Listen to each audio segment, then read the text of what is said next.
and welcome back to my channel. Today I thought I would finally do my what to pack, what not to pack for exchange. So this is my experience, lived it, breathed it, learned it, and I want to share it with you because I know that I watched a lot of these videos before I went on my exchange, and then a lot of people have been commenting on my FlixBus video and my dorm tour video asking me like what to pack. So I tried very, very hard not to overpack, but also not to underpack, and of course I made a few mistakes and learned a few things along the way. So I thought I would share those with you so that you can go into your exchange as prepared as possible and yeah, well packed, so you don't have to buy too much, but also don't have to haul around too much luggage. So I've tried to sort of organize it for you guys into categories, and here we go. Alright guys, so I guess the first question would be what to pack in terms of actual travel bags. I would say one checked bag, one carry-on size suitcase, and your personal item being a travel backpack. Okay, travel backpacks, you should keep them fairly small if they're your personal item, but with backpacks you can usually push the limits a little more. In one of those bags, I would have a flat, empty school backpack. So don't use your travel backpack as your school backpack because presumably it's going to be way too big, but I would have a flat, empty school backpack as well. That way you have a big suitcase to put everything you need in. If you need any liquids and stuff that aren't prescription, you can put them in there. You have a travel suitcase if you ever go on a bigger trip where you can take a suitcase and not a backpack, you have something. And you have a travel backpack for when you're flying like Ryanair and stuff and you can only bring one bag on. And then you have a school backpack that you can use later. So that's like the physical suitcases. So you kind of have four things. Now if you want to carry a purse, I would suggest a few things. I brought one purse. It was a purse meant for traveling. So it had little locks that went on the zippers, and it had RFID, so my wallet, my passport, and none of that could be scanned when anyone was walking by me, and it was spacious. So when I was traveling, I could fit my camera, my phone, my glasses, my sunglasses, my passport, my wallet, in it physically on my body, and my tickets. Oh, and my chargers, and my portable charger. So like basically my survival kit, which was my technology and my money, was all physically on me without having to be on my back, which I really, really, really liked. That said, that was the only purse I had, so when I went out in Denmark with my friends downtown, it would have been nice to have like a nicer purse, but I was packing light, and honestly, whatever. But I would bring something like that because if you're planning to travel around, it's really nice to be able to have all your valuables locked secure on you, and to know that even if you do end up traveling to a high pickpocket tourist area, you still are going to be able to protect your belongings to the best of your ability. It also had like wire in the cord, and my mom got it for me. It was pretty sick. I liked it. So that is what I would do for bags. Okay, now travel gear. So what to bring in terms of when you're, so I'm gonna go with what to bring sort of in your small pocket bag / what to always make sure you have and you bring on your trip. So some key things for traveling I would say are a portable charger. Because even if you take the FlixBus, go to the airport, blah, blah, blah, blah, there's lots of times that the plugs don't work and you need your phone for maps, you need your phone for your ticket, you need your phone for your wallet, you need your phone to call someone. So bring a portable charger. I had a small, honestly super crappy one that my mom got for free from work like 7 years ago. They have better ones now. I don't think they're too expensive. I would invest in them. Another thing that I would say is know the difference between a transformer and an adapter, and what you need what for. So an adapter just adapts the prongs so that it can fit in the outlet. But between Canada and Europe, there's different voltage, and it's a higher voltage in Europe. So a transformer takes the voltage down to keep your electronics safe. Now, if you're using Apple products, the square charging cube is actually a transformer, which I found out when I was doing my research to go. I only have the real Apple ones. I've never replaced them.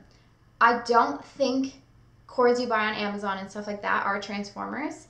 You can tell because it says like 120 to 240 volts or something on it. So if you have something that's a transformer, some sort of cube like your Apple phone cord, if you have anything else that needs to be charged by USB, you just use that. That transforms the voltage for every electronic. You just use your Apple cube.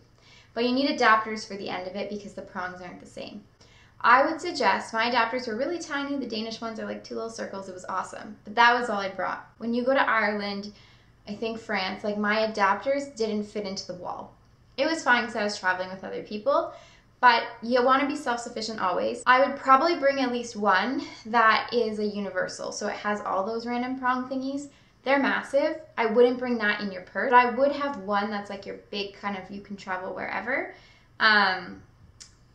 adapter / transformer. An important thing to note is you cannot, even with a transformer, apparently from my research, use heat styling tools with transformers. Apparently it still fries them. So I ended up buying a universal hair straightener.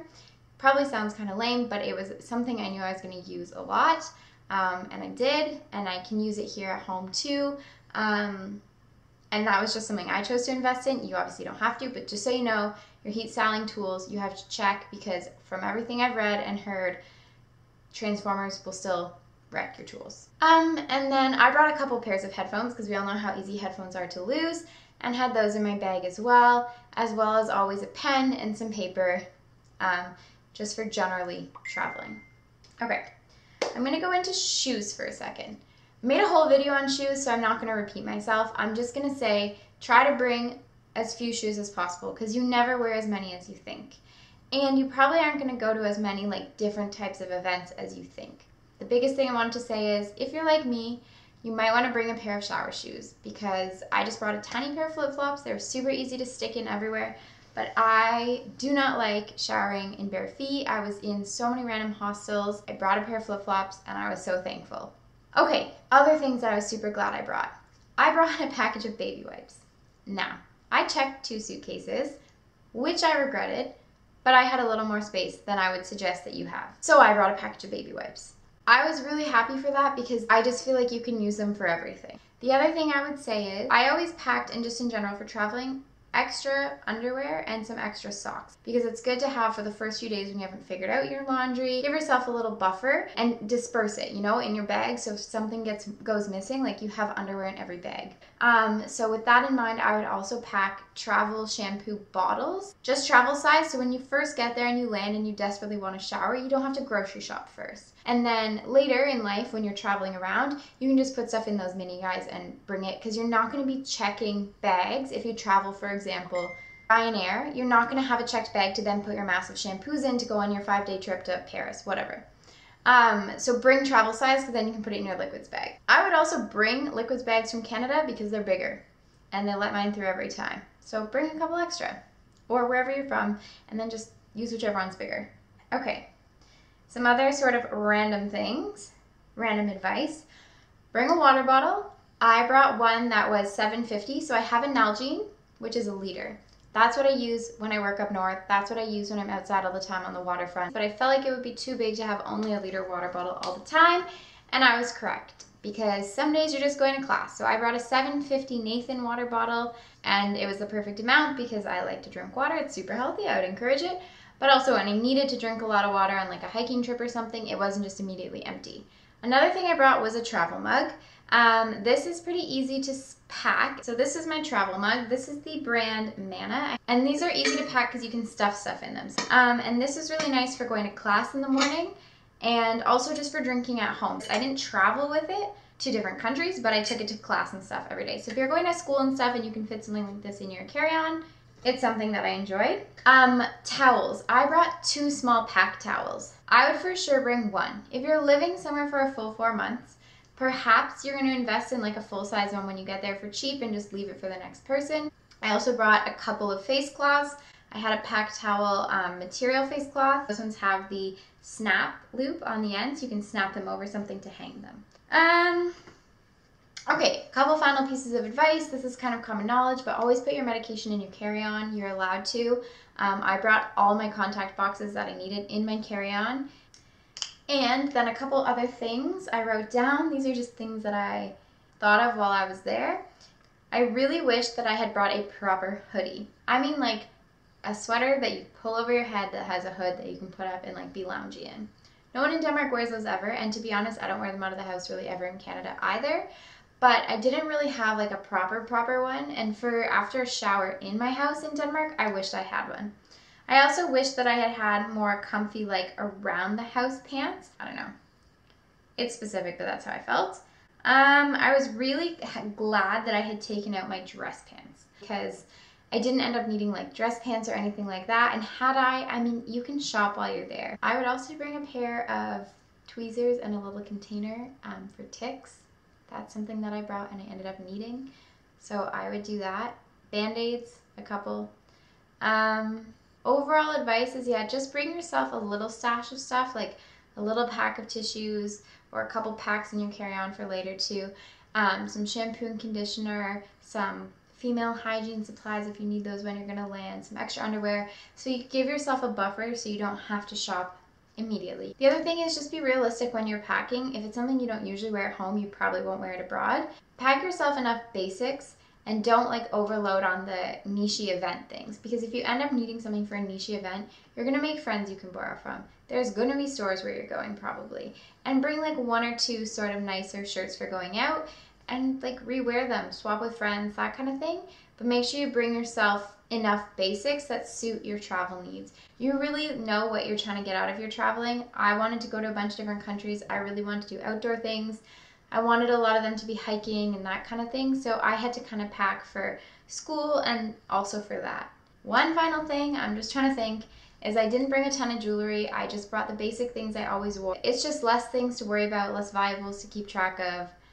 For 4 months, you know what I'm saying? Like, look nice, do your thing. And honestly, that's all I can think of.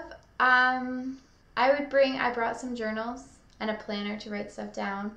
Alright guys, so I've been like pondering, thinking, try to be as familiar as you can be with your living accommodations. Do they provide a pillow? Do they provide bedding? Mine didn't, so I brought that stuff. Look at your suitcase and try to be realistic with yourself. Make sure you've covered the basics, and then see what sort of space you have. Overall, you never really need as much as you think. Hey guys, I just wanted to say, it's a while later now. My camera battery died, so I had to charge it, and I've been doing other things. But at the end of the day, I wanted to end this video by saying, exchange is totally about the experience. The material things aren't gonna matter that much. So pack what you need, you know, to get you through: your wallet, your passport, your camera, you know, a couple other things like that. But really, truly, it's gonna be amazing no matter what. You can always buy things when you get there. You're gonna make amazing friends. I hope you have a phenomenal time. It'll change your perspective, probably, you know, on life, on school, on everything, and just open up your world to a lot of opportunities and a lot of other adventures. So safe travels, have so much fun. If you've been on exchange or you come back later and you can think of other advice, add it to this video. Let's help each other out. And yeah, let's just celebrate all of the opportunity we have to travel. And I wish you the best of luck, and I will see you in my next video. Bye guys.